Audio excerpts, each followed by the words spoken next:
Okay, so you just mentioned that this experience of contact felt familiar to you. What do you exactly mean by that?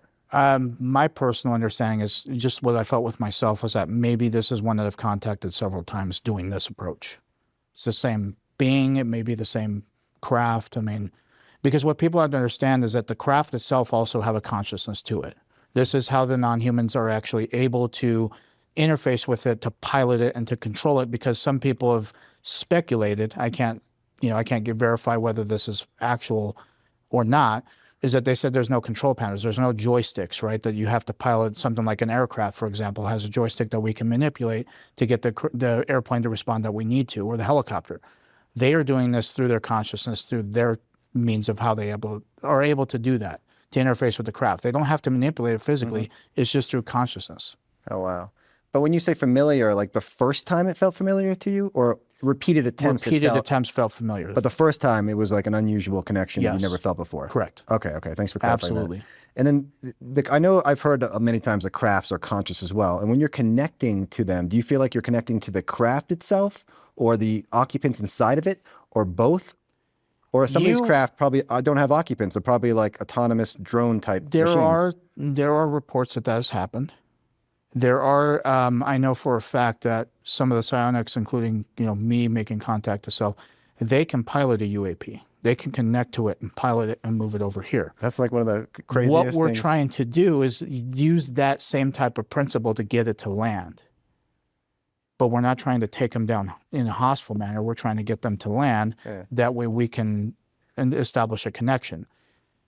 What the concern is we're not trying to hijack a craft and pilot for them to where they have no control, so we land them and then basically have that connection. We want this to be more of a diplomatic approach. We don't want to invoke any kind of hostility towards them.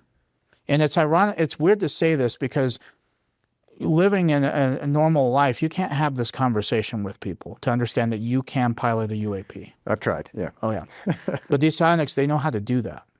Okay, I am overly fascinated with this aspect of the phenomenon. So when you say the psionics reach out and connect with the craft and are able to pilot it, is the craft and the occupants letting the psionic like take control as like a diplomatic kind of like, hey, we see you down there and we'll let you control the craft because we know you have these skills? Like, what is going on there exactly? I mean, do you even know? That's exactly what's happening.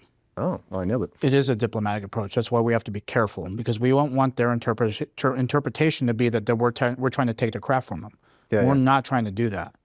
We're trying to get them to land and appear and have a diplomatic approach and ultimately have a face-to-face interaction with them, which is what we're trying to do.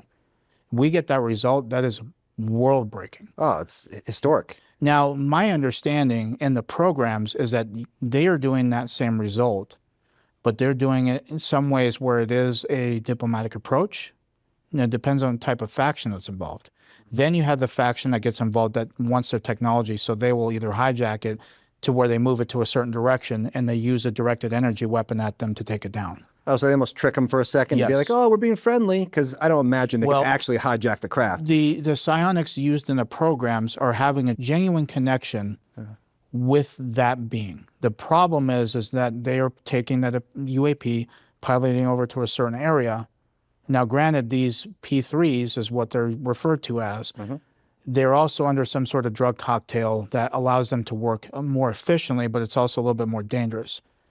It gets the results every time that they have this operation unfold behind the scenes. They always get results over the range, for example. Oh, really? Now, it doesn't happen every time where they target one of these and shoot them down. I don't know the specifics of it. I don't know if it's because the same craft they already have.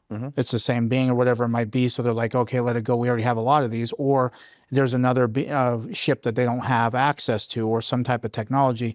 And that's where they make the decision to shoot it down. I don't know. But the misinformation floating around Skywatcher is they think that that's what they're doing. And that's not what they're doing at all.